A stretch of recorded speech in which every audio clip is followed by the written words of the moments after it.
We've met quite a few athletes over the years who have gone on to star in the NFL, and today we're previewing the 2025 season by looking back at their prep days. We'll begin with some top contenders in our 5-star feature.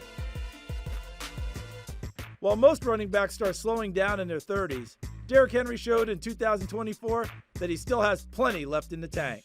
He rushed for 1,921 yards in his first season with the Ravens.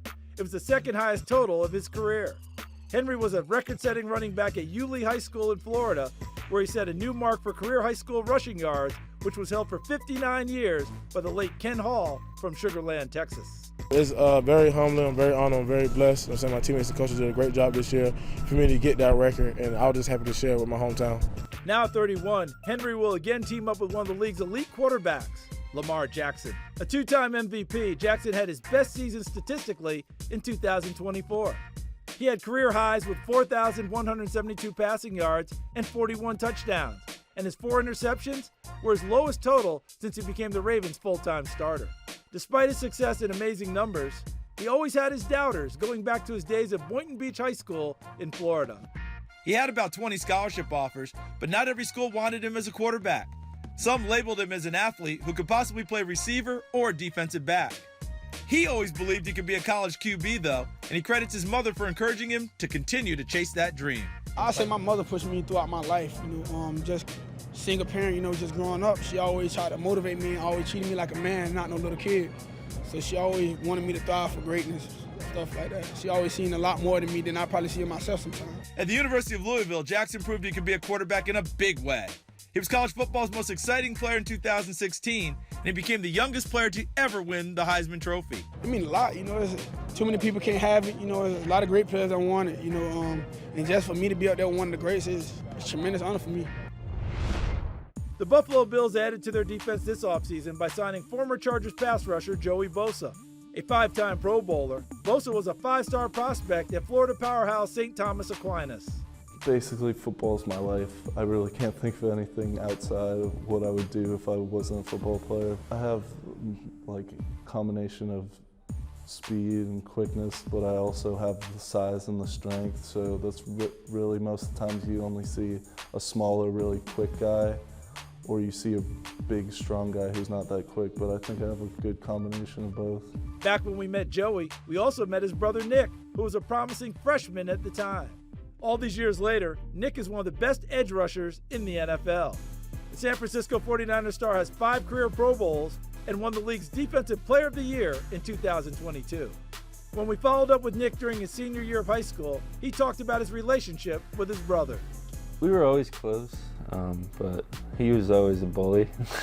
We had our good times, and then we had our times where we hated each other for a long time. But then once we grew up and once I started to play with him and go to school with him, that's when we really became close. As a dad, I'm truly blessed to have sons that are really close and are best friends.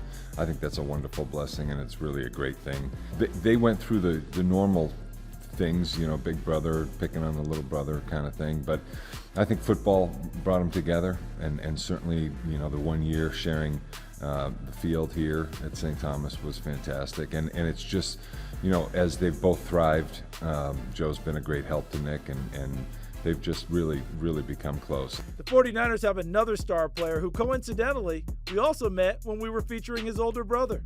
All the way back in 2011, we stopped at Valor Christian in Colorado to meet Max and Christian McCaffrey. It helped me a lot because all of his friends are on the team, which I kind of already knew him, so that made it a lot easier. The Valor coaches knew that Christian had star potential even as a freshman, but they didn't want to put too much pressure on him. Even so, Christian proved to be too talented to keep on the sideline. So when Christian came in, we tried to really try to hold him back as much as we could, and what we found was it was tough because he kept fighting his way onto the field early, and unfortunately we had a couple injuries, and Christian sort of stepped up and said, hey, this is my time, here I go, and what he did was dynamic. I mean, he essentially in league, about every 5th time he touched the ball, he scored. So he really just blew the doors off right away. I definitely felt a lot of pressure, and I was always nervous coming in, but with the help of my teammates, they all got me in a comfortable setting to where I could feel comfortable around everyone and play. Another top contender in the NFC is the Detroit Lions, who feature a quarterback-receiver duo who were both featured on the show. Amon-Ra St. Brown has proven to be one of the top receivers in the league. He's been a first-team All-Pro in each of the past 2 seasons. We met him back in 2017 when he was an All-American wide receiver at California powerhouse Mater Dei. He amazed fans and scouts with his hands, his route running, and his work ethic in the weight room. It all comes from hard work with my dad. I mean, I give all the credit to my father. He helped us out through everything. I mean, he puts us in the weight room, goes on the field with us, takes us to LA to go work out. I mean, I started lifting when I was 5, haven't stopped since, and I think it really helps out my game because I think I'm stronger than any person that's in front of me. So any corner that steps in front of me, I think I'm stronger than him. I've watched Amon-Ra go into the weight room and pop 335 on the bench 5 times, you know. And our linemen are over at 350, you know, and they're kind of looking going, something's wrong with this picture. Jared Goff, meanwhile, has regained his confidence after being traded away from the Los Angeles Rams 4 years ago. Goff was a 5-star prospect when he played at Marin Catholic High School in the San Francisco Bay Area. He like one of those guys who just makes you 10 times better, makes everyone around him better, makes the head coach look good. So love a guy like Jared. Starts with his energy, his leadership.